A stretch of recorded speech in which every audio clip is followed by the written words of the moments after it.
Hi all, welcome back to All About Hack YouTube channel. This is Krishna Chaitanya, certified ethical hacker from EC Council. ముందుగా ఛానల్ని subscribe చేసి bell బటన్ని activate చేసి పెట్టుకోండి. అలాగే వీడియోస్ని లైక్ చేయండి మరియు కామెంట్ కూడా చేయండి.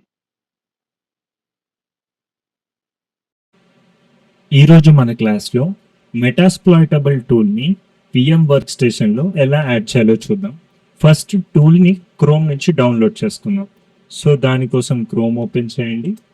అందులో allabouthack.com అని ఎంటర్ చేయండి. ఇక్కడ లెర్నింగ్ అనే మాడ్యూల్లో ఎథికల్ హ్యాకింగ్ ట్యాబ్ని క్లిక్ చేసి వాట్ ఈస్ మెటాస్ప్లాయిటబుల్ అని ఉంది కదా, దీని మీద క్లిక్ చేస్తే కొంచెం కిందకి స్క్రోల్ చేసిన తర్వాత మీకు ఇక్కడ డౌన్లోడ్ మెటాస్ప్లాయిటబుల్ అనే ఆప్షన్ ఉంటుంది. దీని మీద క్లిక్ చేసి నెక్స్ట్ డౌన్లోడ్ మీద క్లిక్ చేయండి. ఇక్కడ మీకు డౌన్లోడ్ ఎనీవే అనే ఆప్షన్ ఉంటుంది. అది క్లిక్ చేయగానే ఆటోమేటిక్గా ఫైల్ అనేది మీ సిస్టంలోకి డౌన్లోడ్ అయిపోతుంది. నా సిస్టంలో ఉంది కాబట్టి నేను ఈ డౌన్లోడ్ని క్యాన్సిల్ చేస్తున్నాను. నెక్స్ట్ ఏం చేయాలంటే ఎక్కడైతే డౌన్లోడ్ ఉందో ఆ ప్లేస్కి వెళ్ళి అన్జిప్ చేసుకోండి, ఎక్స్ట్రాక్ట్ చేసుకోండి.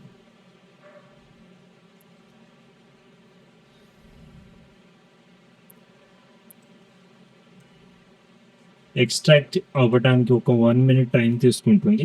కొంచెం పేషెన్స్గా ఉండండి.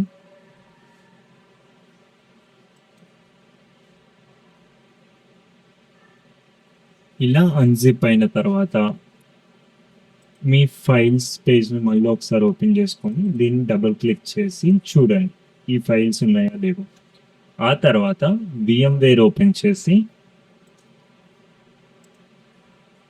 ఇక్కడ ఓపెన్ అని సెలెక్ట్ చేసుకొని డౌన్లోడ్స్కి వెళ్ళి ఈ మెటాస్ప్లాయిటబుల్ టూల్ ఓపెన్ చేస్తే మీకు ఒక్క ఫైల్ కనిపిస్తుంది, VMware వర్చువల్ మెషిన్ ఇమేజ్. దీన్ని సెలెక్ట్ చేసుకొని ఓపెన్ మీద క్లిక్ చేయండి. ఇలా ఓపెన్ అయిన తర్వాత దీనికి చిన్న కాన్ఫిగరేషన్స్ అనేవి చేయాలి. అదే ఎలా అంటే ఇక్కడ ఎడిట్ వర్చువల్ మెషిన్ సెట్టింగ్స్ అని ఉంది కదా, దాని మీద క్లిక్ చేసి దీంట్లో అడాప్టర్ సెట్టింగ్స్ ఆల్వేస్ నాస్ట్ హోస్ట్ ఓన్లీ ఉండాలి. ఈ రెండు ఉన్నాయో లేవో చెక్ చేసుకోండి. ఒకవేళ ఓకే మీద క్లిక్ చేయండి వెంటనే. ఆ తర్వాత just power on virtual machine, copied it.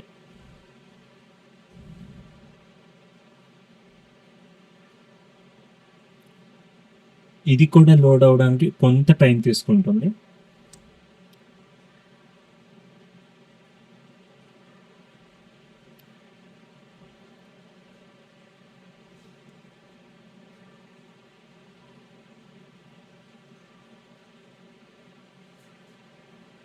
ఇలా వచ్చిన తర్వాత మీకు లాగిన్ డీటెయిల్స్ ఇక్కడ కనిపిస్తాయి. User name MSF admin, login కూడా పాస్వర్డ్ కూడా MSF అడ్మిన్. ఒకవేళ మీకు ఇక్కడ కనిపించకపోతే అదే మన allabouthack.com అనే వెబ్సైట్కి వచ్చి సేమ్ ఇందాక ఎక్కడైతే డౌన్లోడ్ చేసుకున్నామో అక్కడికి వెళ్ళి ఇక్కడ మీరు కొంచెం బూటప్ అనే ఆప్షన్ దగ్గర చూసినట్టయితే ఇక్కడ కూడా user name password details mention చేస్తుంది. సో ఆ డీటెయిల్స్ ఇవ్వగానే MSF అడ్మిన్ లాగిన్ అయిపోతుంది.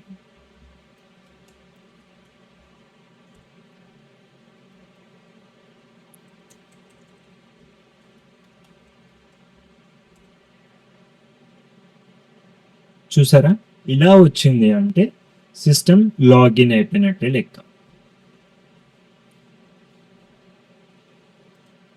ఇప్పుడు MSF అడ్మిన్ కరెక్ట్గా కాన్ఫిగర్ అయిందో లేదో, లేదా అటాకర్ మిషన్ ద్వారా ఈ విక్టిమ్ మిషన్ కమ్యూనికేట్ అవ్వగలదో లేదో ఒకసారి చెక్ చేద్దాం.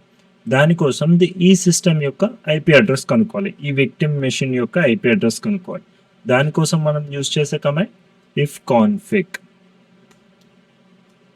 సో ఇక్కడ మీకు ఏదైతే IP address like inet address అని చూసారా 10.10.1.140 అన్నది మెటాస్ప్లాయిటబుల్ టూల్ యొక్క IP అడ్రస్. ఇప్పుడు మనం విక్టిమ్ మిషన్ అటాకర్ మిషన్ ఖాళీ మిషన్లోకి వెళ్ళి వర్క్ అవుతుందో లేదో, కమ్యూనికేట్ అవుతుందో లేదో చెక్ చేద్దాం. పాస్వర్డ్ డీటెయిల్స్ స్క్రీన్ మీద ప్రొవైడ్ చేస్తాను. సో అవి ఎంటర్ చేసి లాగిన్ అవ్వండి. బూట్ అవ్వడానికి ఒక 2 minutes టైం తీసుకుంటుంది. అంతలోపులో మనం ఈ మెటాస్ప్లాయిటబుల్ యొక్క ఐపీ అడ్రస్ని నోట్ చేసుకుందాం. ఏంటిది 10.10.1.1.140. Got it. ఇప్పుడు ఇందులో ఉన్న టెర్మినల్ ఓపెన్ చేసి పింగ్ అనే కమాండ్ యూజ్ చేసి